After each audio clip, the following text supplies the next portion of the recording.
நாளைக்கு suppose CM போஸ்டுக்கு வராரு, இந்த மாதிரி நாட்டுல கலவரம் நடக்குது, பயங்கரமா கள்ளத்துக்கு எறிறான், வீடை ஏறி உடைக்கான் வைக்கான், நீங்க இதே பதில் சொல்ல முடியுமா சார்? நாளைக்கு அவர் வந்து ஒரு பதவியில இருக்காரு, இப்போ சரி ஒரு காமன் பீப்புளா இருக்காருன்னு வைங்க, ஒரு கட்சி தலைவரா இருக்காரு, பதவியில நாளைக்கு ஏறிட்டு இந்த மாதிரி சம்பவங்கள் தமிழ்நாட்டுல நடந்ததுன்னா அவர் வந்து இதே மாதிரி நாங்க என்னங்க பண்ண முடியும்?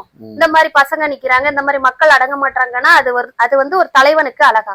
சரி, அப்ப அவர் என்னதான் பண்ணணும் அப்படின்னு நீங்க அவர் என்ன சொல்லணும்னா இந்த மாதிரி அவர் வந்து அவரால முடிஞ்ச அளவு பண்ணலாம். இல்லன்னா இப்ப சரி நான் என்ன சொல்ல வரேன், விஜய் வந்து ஓகே ஒரு வந்து ஒரு செலிபிரிட்டி, ஒரு ஃபெமிலியர் ஃபிகர் தான், அது வந்து இது பண்ண முடியாது. சோ பாலிடிக்ஸ்ல இப்ப முக்கியமான நபர்கள் எல்லாருமே அப்படிதான். ஃபார் எக்ஸாம்பிள் நம்ம நாம் தமிழர் கட்சி தலைவர், நம்ம எடப்பாடி ஐயா, ஸ்டாலின் ஐயா, உதயநிதி, உதயநிதி அண்ணா, அப்புறம் நம்ம பிஜேபி அண்ணாமலை அண்ணா அவர்கள், அந்த மாதிரி நான் எல்லாருமே ஒரு செலிபிரிட்டி தான். அவங்களெல்லாம் பார்க்க கூட்டங்கள் வரதான் செய்யுது. ஏதாவது இந்த மாதிரி நடக்குதா? அதுதான் எல்லாரோட கேள்வியுமே.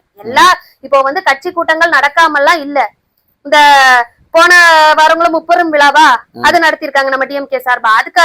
அதுக்கப்புறம் நம்ம ஏடிஎம்கே நடத்திருக்காங்க கட்சி கூட்டம். அதுக்கப்புறம் தானே இவரு நடத்திருக்காரு. ஆனா அந்த கூட்டத்துல எல்லாம் எந்த ஒரு அசம்பாவிதமும் இல்ல. அப்ப வந்து கண்ட்ரோலிங் கெப்பாசிட்டி யாருக்கு இல்ல இதுல இருந்தா அப்படின்னு மக்கள் பாக்குறாங்க. நம்ம எதுவும் சொல்றதுக்கு இல்ல, மக்களோட பார்வையில நம்ம சொல்றோம். சோ இவருக்கு இதையே கண்ட்ரோல் பண்ண முடியலையே. நாளைக்கு மொத்த தமிழ்நாடு மக்களும் எதுவும் ஒரு பிரச்சனை கலவரம்னா இந்த மாதிரி ஆர்ப்பரிச்சாங்கன்னா என்ன பண்ண முடியும் இவரால்? சார் இப்பவும் நான் சொல்றேன், விஜய வந்து குறை சொல்றதுக்கு எதுவுமே கிடையாது. அவரால் முடிஞ்ச அளவு பண்றாரு எல்லாமே. அவரு வந்து இவ்வளவு தூரம் வர்றதே பெரிய விஷயம் அப்படிதான் எல்லாரும் சொல்றாங்க. ஆனா வர்றாரு, கூட உள்ள சேர்க்க சரியில்லை அப்படின்னு தான் சொல்றாங்க எல்லாருமே. அதாவது சரியான நிர்வாகம்னா கரெக்டான ஆட்கள் வேணும் அதுக்கு. அவர் வந்து ஒன் மேன் ஆர்மியா இருக்கவே முடியாது கண்டிப்பா.